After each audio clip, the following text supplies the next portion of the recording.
இல்ல இப்ப நெல் கொள்முதல் நிலையத்தை முளைத்த அந்த கருத்துக்கு அமைச்சருக்கு கருத்து கோமாளித்தனமா ஒரு கருத்து தெரிவிக்கிறாங்க அமைச்சருங்க அப்படின்னு சொல்லி எடப்பாடி பழனிசாமி குற்றச்சாட்டு தெரிவித்தாரு. அவருக்குரிய பதிலை எங்கள் கட்சியில் எல்லோரும் சொல்லிவிட்டார்கள். குறிப்பாக சிறப்பாக உணவுத்துறை அமைச்சர் தெளிவாக்கிறார். ஆகியனால அதில் ஒன்றும் அரசியலுக்காக பேசுகிறார்கள், அரசியல பேசவில்லை. சார், தமிழகத்துல வந்து சிறப்பு வாக்காளர் பட்டியல் திருத்தப்படி வந்து அடுத்த வாரம் துவக்கப்படுற தேர்தல் நாங்கள் தெரிவிச்சிருக்கோம். அதை பத்தி உங்களுக்கு கருத்து சார்? ஏற்கனவே பல இடத்துல திருத்தம் பண்ணி சொல்லிட்டு வாக்காளர்கள் நீக்கல் பண்ணிருக்காங்க. என் கருத்து தலைவர் கருத்து என்ன, அதான் என் கருத்து. துரோகத்தின் நஞ்சுச்செடியாக அதிமுக கட்சி அனைத்தும் அழித்து வருகிறார் என இவரு அமமுக புதுசா எடப்பாடி இது டிடிவி தினகரன் தெரிவிக்கிறார். எடப்பாடி பெரிய கட்சிக்காரர் பதில் சொல்ல வேண்டியதுதான். வடகிழக்கு பருவமழை முன்னிட்டு முன்னெச்சரிக்கை நடவடிக்கையாக நீர்வளத்துறை சார்பாக அனைத்து பணிகளும் முழுமையாக செஞ்சிருக்குமா சார்? எல்லாம் கிளீனா இருக்கு. எல்லா பெரியார் டேம்ல இருந்து சாதாரண இதுவரை எல்லா நடவடிக்கை எடுத்துருக்கோம். பல்வேறு கிராம பகுதியெல்லாம் பாத்தீங்கன்னா இந்த தண்ணி ஃபுல்லா நீந்து இந்த சாலைகள்லாம் பெருக்கெடுத்து ஓடுது. அதனால மக்கள் எல்லாம் அது சில நேரங்களில் அப்படியே பழமாய் போகுது. இப்போ கூட நான் பார்க்கறதுக்கு தான் போறேன் தொகுதியில.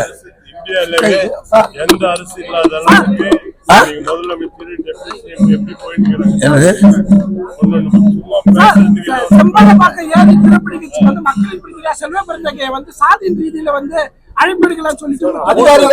அதிகாரிகள் சொல்றாங்க அழைப்பு விடுக்கலாம்னு சொல்லிட்டு நீர்வளத்துறை வந்து முதல்ல ஒரு செல்வ பெருந்தகை போன்ற ஒரு அரசியல் கட்சி தலைவர் இப்படி சொன்னதுக்காக நான் வருத்தப்படுறேன்.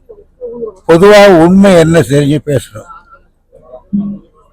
பருவமழை மூடி மறுபடியும் பருவ துவக்கப்படாத அரசியல் மேட்டூர் டேம் திறந்து நிரம்பியிருந்தால்தான் சீஃப் மினிஸ்டர் வந்து திறப்பார். அந்த ஒன்றை தான் நாங்கள் திறப்பாங்க. லோக்கல் திறப்பாங்க. இது மாதிரி சின்ன சின்ன இதெல்லாம் ஆற்று குறுக்கு மேலே கட்டியிருந்தா பண்ண மாட்டாங்க. அதுக்காக அவர் வந்து அவ்வளோ பெரிய சொல்லி செய்கிறார். கூப்பிடணும்னா கூப்பிடலாம், அது ஒரு தப்பு கிடையாது. என்ன கிடையாது, இது யாருமே கூப்பிட மாட்டாங்க. ஏரி நான் கேட்குறேன், காவேரி பாக்கு ஏரி பண்றாங்களோ அது மாதிரி அது தேங்கியிருக்கு. அதை கொண்டு வந்து இப்படி ஒன்று செய்திருக்கார். அங்கே ஒருத்தங்கிறான் இங்கே ஒருத்தங்கிறான். நான் ஒன்று சொல்றேன், அங்கே ஒருத்தர் இருக்கான், அவனால் தான் சொல்ல வருமா கரெக்டா. இன்னைக்கு இந்த எதிராக மக்கள்கிட்ட நடத்துனாங்கன்ற அது சொன்னேன், நான் பதில் சொன்னேன். அது என்ன சார் ஒரு நாள் போனாதானே, அதுக்கு எப்படி போட்டிருந்தாங்க தினமதியில் ரொம்ப சிமிழா சொன்னார் போட்டேன். நான் எப்பவுமே பிரசுர சிமிழா சொல்ல மாட்டேன். கலைஞர்களை கற்றுக் கொடுத்ததெல்லாம் முதல்ல பத்திரிகை மதிக்கணும்னு அவரே சொல்லுவார். நான் ஒரு பத்திரிக்கையா அதான் சொல்லுவேன்னு. அதனால நான் எப்பவுமே எனக்கு கோவம் வர்றது கிடையாது. அன்னைக்கு வந்தது பரவாயில்ல விடுங்க அப்படின்னு சில நேரத்துக்கு நம்ம பண்ணிடுறாங்க. பத்துமா தேர்தல் ஆணையம் வந்து பாத்தீங்கன்னா அடுத்த வாரத்துல பதில் அளிக்கதான் சொல்லியிருக்காங்க உயர்நீதிமன்றத்துல.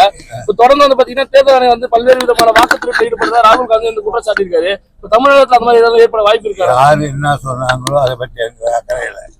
எங்க தலைவர் தளபதி என்ன முடிவு இருந்தாலும் அதுதான் எங்க முடிவு. செய்திகளை உடனுக்குடன் தெரிந்து கொள்ள கீழ்கண்ட கேபிள் மற்றும் டிடிஎச் நெட்வொர்க்குகளில் எம்நாடு செய்தி தொலைக்காட்சியை காணுங்கள். பாதகம் செய்பவரை கண்டால் நாம் பயம் கொள்ளலாகாது பாப்பா. மோதி மிதித்து விடு பாப்பா, அவர் முகத்தில் உமிழ்ந்து விடு பாப்பா.